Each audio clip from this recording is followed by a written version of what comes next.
Araw sa atin lahat mga kababayan, saan man panig kayo ng daigdig. Nandito na naman tayo sa another episode ng ating vlogs, Padong Aratilis po.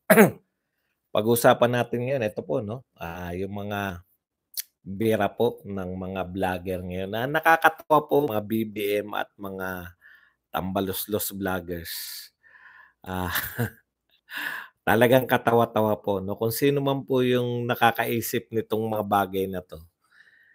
Nakakatawa naman kayo. Yun lang po masasabi ko sa inyo, katawa-tawa na po kayo, 'no? Parang gamit-gamit naman kasi ang taas nung level nung ano, nung mga kalaban niyo, eh. 'Wag na ako kasi siyempre wala naman akong kapantay, 'di ba? Ang taas po ng level nung mga usapin na binabato sa inyo. Tapos yung mga pinambabato niyo, grabe 'no, pababawan.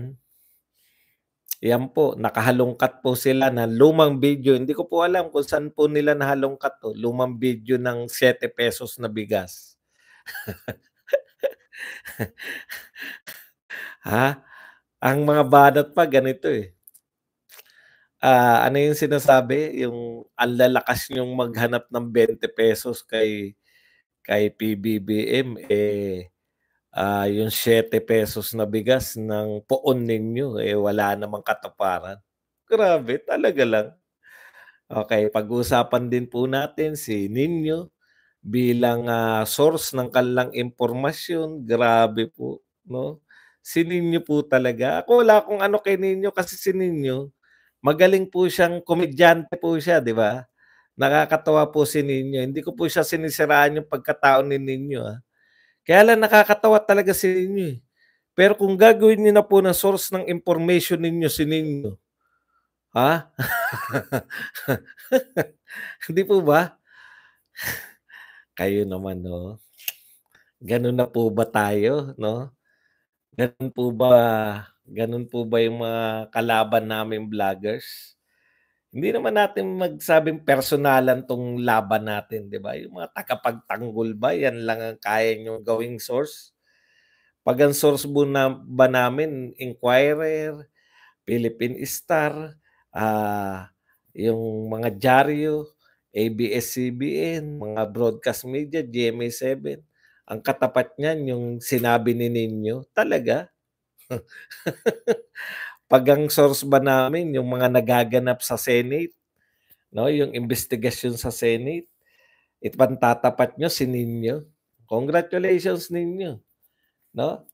Ang laki na ng papel mo diyan sa mga okey, isa pa po yung ₱7 at yung nilangaw. Alam mo niyo, naaawa po ako sa inyo. Ang dami pong tao ro'n, eh. Lahat po ng tao ro'n magsasabi po sa kanilang kapitbahay na ang daming dumalo, 'no?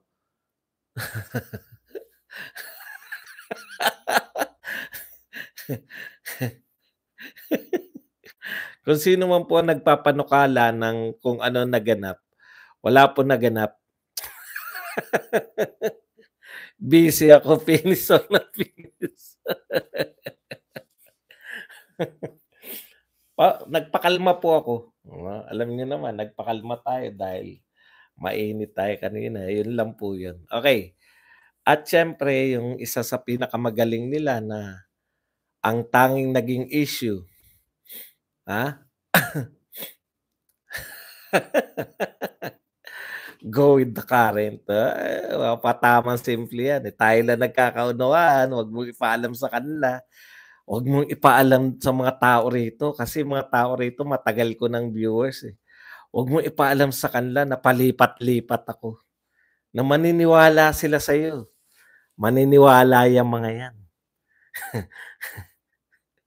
Yung kayo namang mga alam niyo po 'no, yung mga pambobola ninyo sa mga tao rito na nung simula pa lang ako, wala pa po akong, 10,000 narito na sila.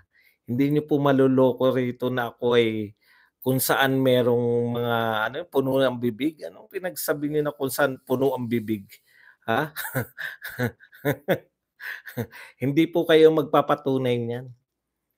Yung mga hindi po nang iwan sa channel na 'to, patutunayan po nila na nagsimula akong Duterte, hanggang ngayon Duterte po ako, 'no? Kahit na ano pa pong paliwanag na gawin niyo sa kanila, hindi po sila maniniwala sa inyo, okey? Eh, mga buhay na saksi 'yan. Okey, pag-usapan po natin, eto pa po yung sinasabi 'no, nilangaw, yung isa malupit, wala na pong masabi, hindi niyo naman puwedeng sabihing nilangaw, 'di ba? Ang sinasabi na ngayon, nakalimutan ko yung termino, inaral ko na yung boses, eh, kuwang-kuha ko na kanina, eh. Kaya sasabihin ko dapat, "Ninyo pakiamoy mo nga 'yan si Coach Bokbok kung talagang ano 'yan, mukhang bumibigay sa pagsasalita, eh."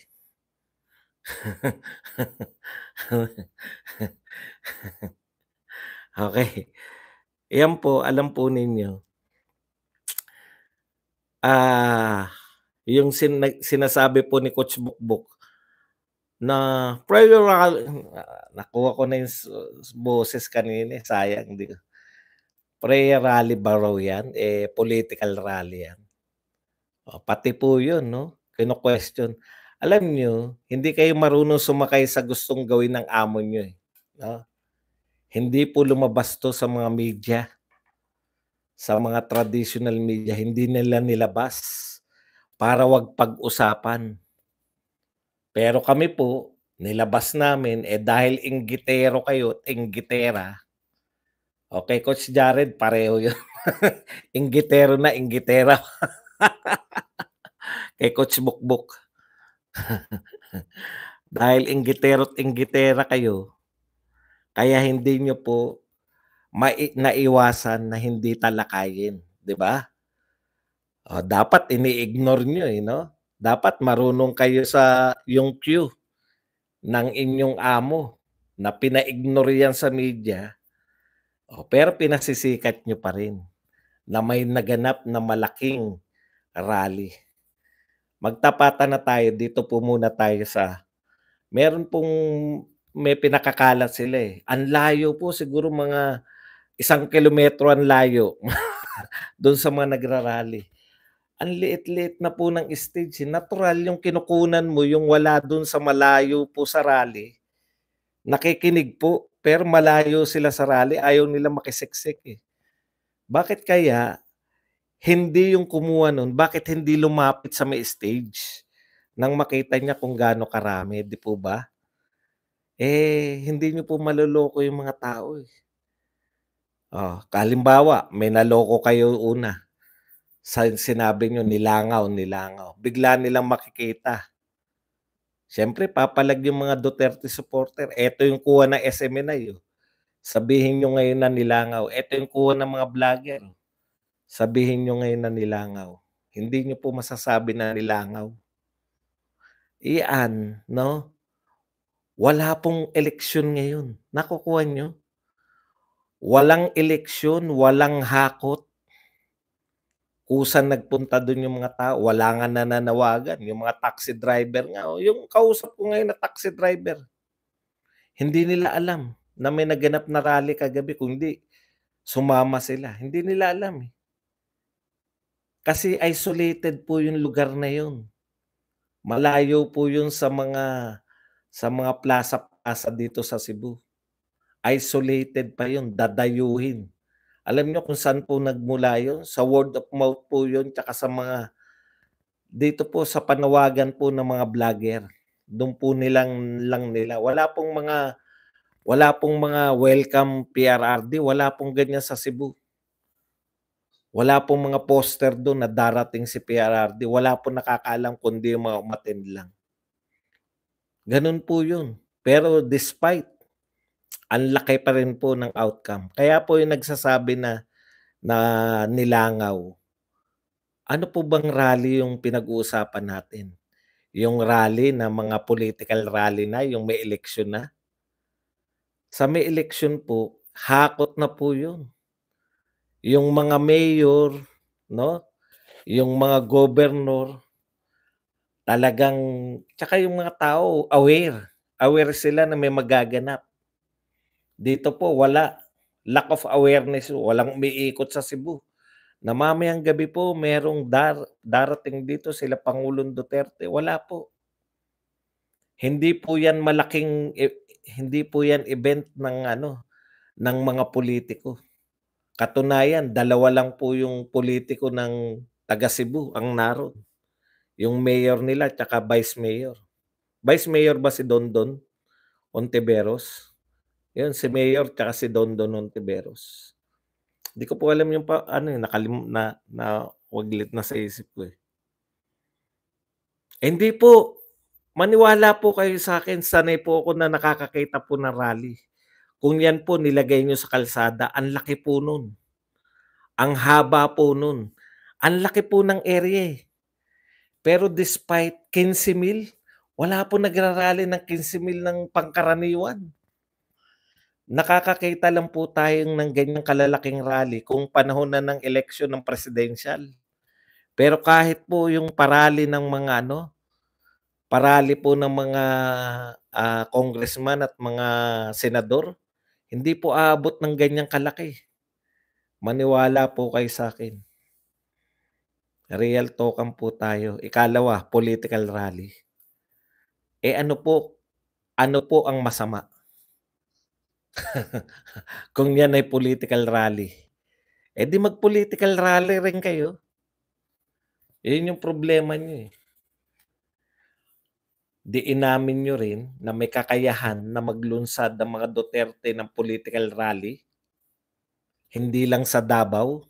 Asan na yung nangungutya dun sa nanawagan dito sa may Liwasang Bonifacio?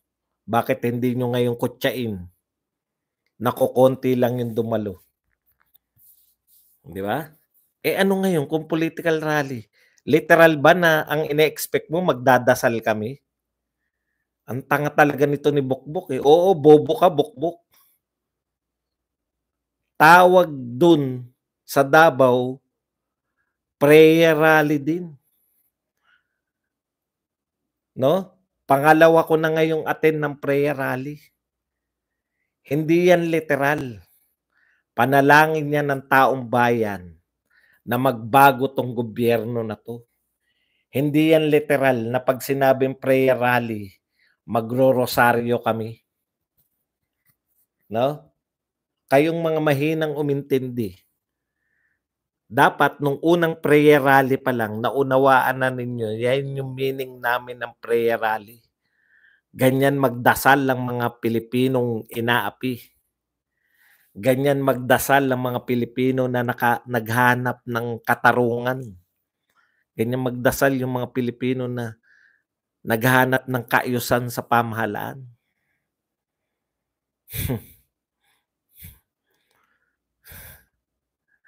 Eh, alam mo pala, literal, eh. Hindi niya kinantsawan yung dami, hindi niya kinantsawan. Ang kinantsawan niya yung, ito ba ay ano? Ano ba ito? Ito ba ay matatawag na prayer rally? Yeah. Buds na buds lang. Ito ba? Political rally ba yan? Sabihin nyo nga sa akin kung yan ay prayer rally ba yan? Magsalita yan. Gaibing-gaibi. Eh ano ngayon kung political rally? Kailan pa pinagbawal? Alam mo ba na isa sa karapatan ng mga tao yung mag-rally? Bawal ba? Eh, ano ba tawag ni ano? Ano ba tawag ni BBM sa kanyang rally? Ano ba yung tawag nila? Bagong Pilipinas? Bakit? Ibig sabihin, pipinturahan ba natin yung buong... Masyado kang literal, eh. Nakikita yung kapurulan ng utak mo, yung masyadong literal sa mga pamagat. No? Doon pa lang, eh. Isang sentence, dalawang sentence lang, binitawan ko na, eh. Ganyan pala magsuri ito. Political rally ba yan? Ay, prayer rally ba yan?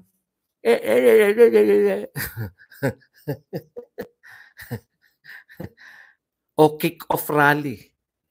Anong tawag kick-off rally ng Bagong Pilipinas? O meron bang sumipa ng bola doon? Alam mo ba ibig sabihin ng kick-off? Ginagamit 'yun sa football, kick-off, 'di ba? Sumipa ba sila ng bola? Literal sa'yo, eh.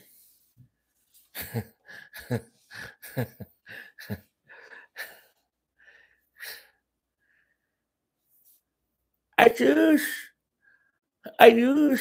Huwag kayong mangialam. Bakit kayo nangingialam? Nangialam ba kami sa rally ninyo? Mag-rally rin kayo. Inggit ba kayo? Dali naman, eh. Rally kayo. Nakakainggit po ba na kami pumupunta sa mga rally para i-cover, makita ng buong Pilipinas? Inggit kayo. Bok, bok, bok, bobok! Yan ang pinakamahusay niyong vlogger? Yan na? Ang tanging nasabi political tsaka ₱7. O banatan po natin yang ₱7. Alam niyo, nakakaawa kayo, 'no? ₱7. Nakahukay sila ng video ni Tatay Digong. ₱7 yung bigas. Ewan ko kung papaano sinabi ni Tatay Digong. Dapat sinabay niyo na rin na magje-jet ski siya. May video din nun. Lahat ng mga sinabi ni Tatay Digong, 'no? Sinabay niyo na rin na 3 to 6 months matatapos yung droga. 'Di ba? Yun lang ba ang gusto niyo? May nakita kayo? May nakita kayong video, pinanood niyo, ₱7. Oh, 'di ba? Ano po ibig sabihin niyan? Simple lang pong ibig sabihin niyan. Si BBM, para alam lang ni Bokbok at ng mga iba pang vlogger, si BBM, sa kanya po galing yung ₱20 na bigas, 'no? Sa yan po, paulit-ulit po yan, ni-launch niya yan, eh, 'di ba? Etong ₱7 na bigas, hinukay niyo 'to kung saan man hindi namin alam. Pero hindi po yan yung main program ni Duterte. Ang main program po ni Pangulong Duterte, war on drugs, build, at ang dami pang iba, NTF-ELCAC, ang lalaki, 'di ba? Ang laki nung build, 'di ba? Para para ikumpara niyo dun sa nahukay niyong ₱7 na bigas. Eh, ano ngayon kung sinabi ni Duterte yan? Ibig sabihin, dapat lutas na yung ₱20 dahil nagsalita pala si PRRD? Mas lalo niyo lang pinatatampok yung kapalpakan ninyo. Talong-talo kayo sa propaganda. Ang sagot ninyo 'pag may naghanap na ₱20 na bigas, ang sinasagot ninyo, "Si Duterte din nagsabi na ₱7, ah." Eh, tapos na si Duterte, yun ang pagkakaiba, eh. Hindi na si Duterte ang presidente ngayon. At nung panahon ni Duterte, satisfied yung mga tao, pinakamataas na approval rating. Hindi nag-matter yan kung sinabi niya man yan. Eh, sa totoo lang, hindi ko nga alam kung saan niyo nahukay yan, 'di ba? Hindi rin nag-matter yung jet ski. Hindi rin nag-matter yung 3 to 6 months wala ng droga. Ano yung nag-matter? Yung sinabi niya magwa-war on drugs siya, sinabi niya na, "Papatayin ko kayo." Tumino, nagkaroon ng katahimikan dun sa aming lugar. Nawala yung mga problema namin. Nung merong build, nakita namin na merong tunay na build. Yung sinabi niyang NTF-ELCAC, patapos na.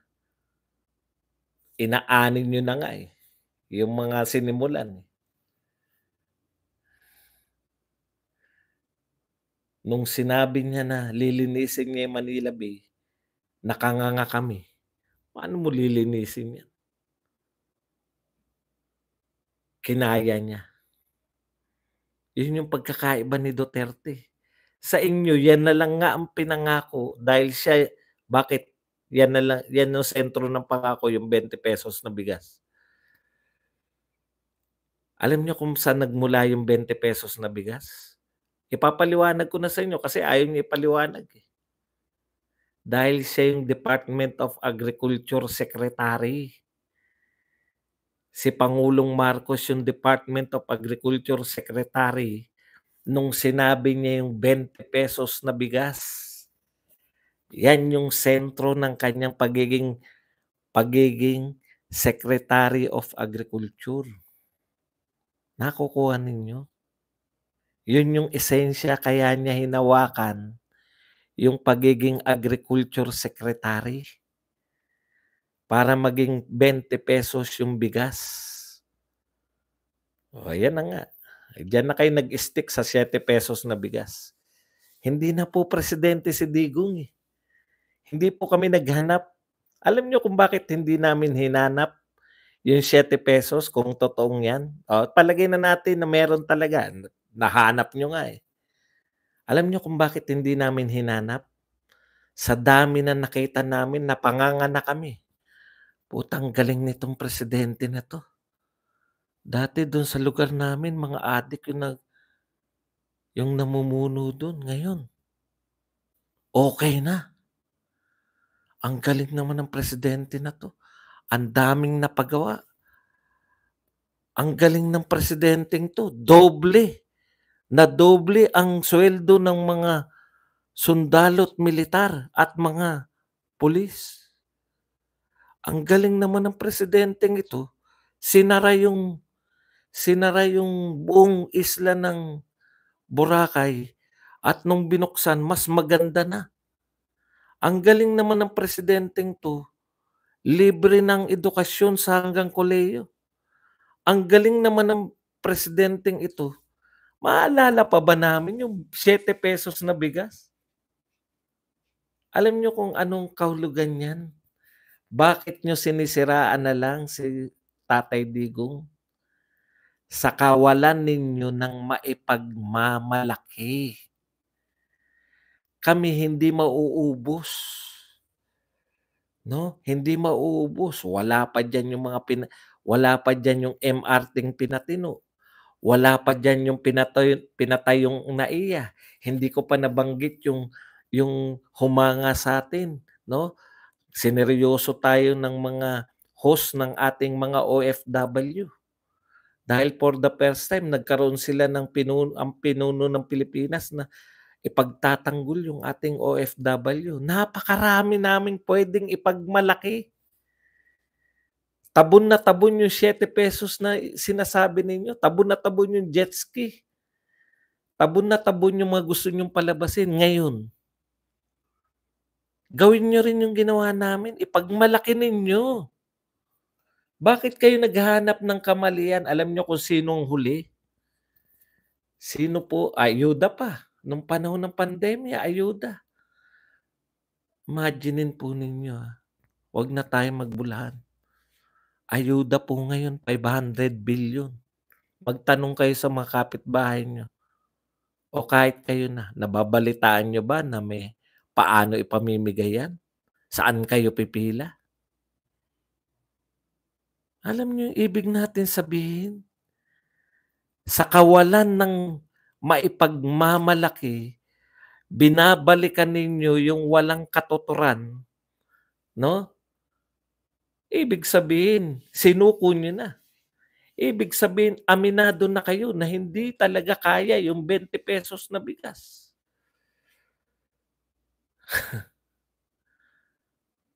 Ang dami po, eh.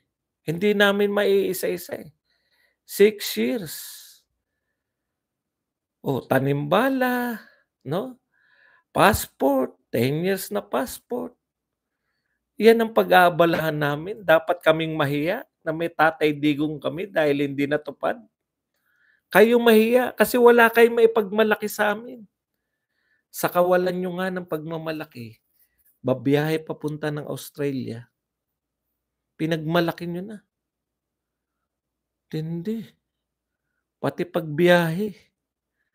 Babiyahe pa lang, pinagmalaki na. Sumuko na ba kayo? Inaamin niyo na ba na dilawan na lang kami, para na lang kaming si Cory?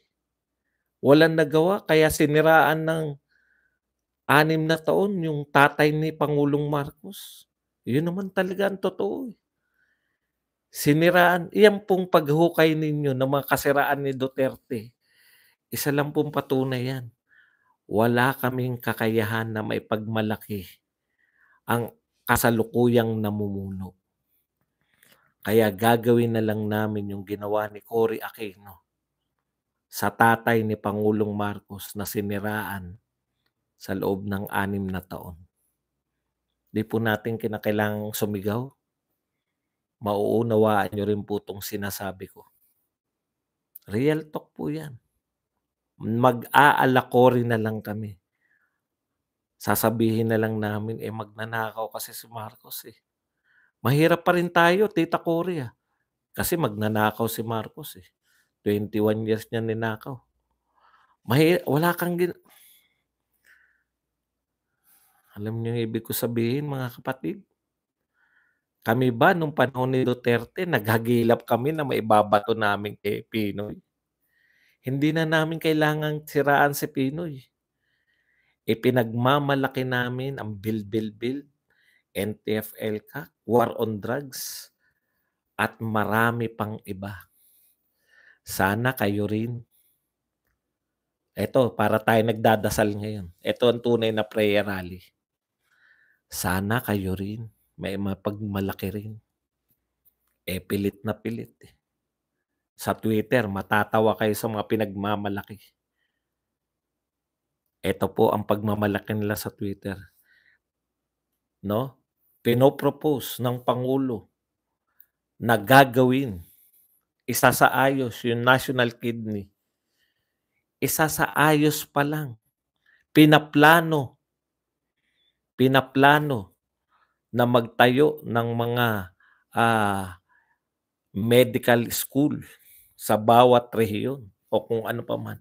Pinaplano pa lang. Aba, pinagmamalaki na. Hindi yan naisip ni Duterte. Hindi na kami nag-iisip sa dami ng pwedeng gawin ang ginawa ni Duterte. Hindi namin maipagmalaki yung mga plano pa lang. Alam niyo ba yung mga plano pa lang? O yung mga nasimulan pa lang, hindi na namin kayang ipagmalaki pa. Pero nasimulan pa rin kay Duterte yang subway na yan. Nasimulan, may budget, na budgetan. Alam niyo yun? Ipagmalaki ninyo yung ginagawa. Tapos na tayo yan. Panahon pa yan ni Cory. Ay, may nakita ako rito. Video. O eto. O para hindi na tayo masita sa 20 pesos. Hindi po. Nasa ng 20 pesos pa rin kami. Hindi na namin pwedeng itanong nasa ng 7 pesos. Satisfied kami.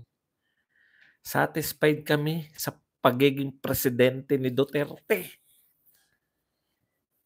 Yan po ang tanging dahilan. Wala po kayong maipagmalaki kasi. Kaya naghuhukay kayo ng pilit. Sabi ni Kap, ay nagde-deliver ako eh. Nagde-deliver ako, sabi ni Kap. Aba, issue na nila. Nagde-deliver pala dyan. O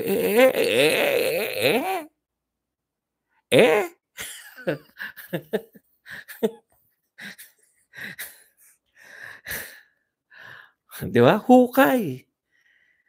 Hukayan natin ng baho. Bakit kinakailangan hukayan ng baho? Wala tayong may pagmalaki. Magdadalawang taon na tayo, wala tayong may pagmalaki. Hukayin na lang natin. Ito may nakita akong video, 7 pesos. Ayan. Yan. Tapos ang tatapang. Yung mga nagsasabing 20 pesos sa bigas, meron palang video dito. Ano ngayon? Kung may video na 7, ano ngayon? Kung may video na 7 pesos ng bigas, may video nga na magpupunta ng jet ski. Hindi namin iniinday. Ang dami po. May video nga na minumura niya kung sino-sino. Mahal namin si Tatay Digong sa mga ginawa niya, 'no? Hindi namin hinahanap yung mga hindi niya nagawa. Dahil sobra-sobra, siksik liglig umaapaw ang biyaya ng Pilipinas nung si Tatay Digong. Partida pa 'yan mga kapatid. Alam niyo po ba?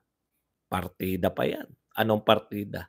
Lahat ng sakuna dinanas ng bansang ito nung panahon ni Duterte. Alam niyo ba 'yun? Lahat ng bulkan pumutok. Lahat ng malalakas na bagyo dumating. Lahat ng lindol, sunod-sunod na lindol, anak ng tinapay, walang walang poknat. At higit sa lahat, pandemya. Pero we survive. Pandemya, ano sinasabi ng mga kalaban? Bakit kayo nagbi-build, may pandemya? Magaling kasi ang leader namin. Our leader thinks beyond pandemic. Kaya pagkatapos po ng pandemic, nakaahon kaagad ang Pilipinas. Nagkagera pa, may Marawi siege pa, pumutok pa. Pumutok pa yung Russian and Ukraine war. Kaya lahat po man-made, nature, talagang pandemya, gera sa Russia at Ukraine. Grabe po kinaya ngayon. Tignan niyo pagkakaiba ngayon. Nasaan po? Isa pa lang po. Yung malalalala, nag-landslide, may namatay. Isa pa lang. Paano tinugunan? Ano sabi ng mga vlogger? Kasalanan yan ng mga Duterte. Kasi may 51 billion si Pulong. Kasalanan yan ng Duterte kasi may 51 billion. Yung pag-ako ninyo, no? Sa ipinangako, yun yung importante. Si Tatay Digong, kaya kami bumilib. Sabi niya 3 to 6 months, lutas yung droga. Ang tanong, bumitiw ba siya? Kung ganito ang ginawa ni Tatay Digong, hindi pala natin kaya, wag na tayong mag-war on drugs, hindi po. Ang ginawa ni Tatay Digong, tinuloy-tuloy niya. Ano po epekto? Ano po epekto? Imbis na magpasalamat tayo, katakot-takot na kaso ang sinampakan niya. Amen?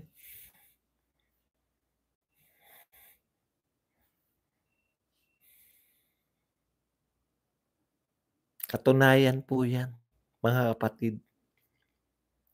Katunayan po, no? Na kawalan. Katunayan ng kawalan ng maipagmamalaki. Yun naghuhukay na kayo. Na ng maipantitira. Ano ngayon kung nagsabi? Ha? Pag pinunan nyo ba yung 7 pesos, magiging 20 pesos yung bigas? Ang alam ko walang umaangal sa presyo ng bigas noon. Ngayon may umaangal eh. Hindi nyo po pwedeng maging alakorik Aquino kayo. Hindi nyo pwedeng sabihin na kaya kayo palpak dahil palpak yung sinundan nyo. Di ba? At yan lang po ang ating panalangin sa araw na ito. Pwede na po tayong magbasa ng inyong mga katanungan. Pwede na po tayong magbasa ng inyong mga reaksyon. At higit sa lahat, pwede po kayong magbigay ng donasyon.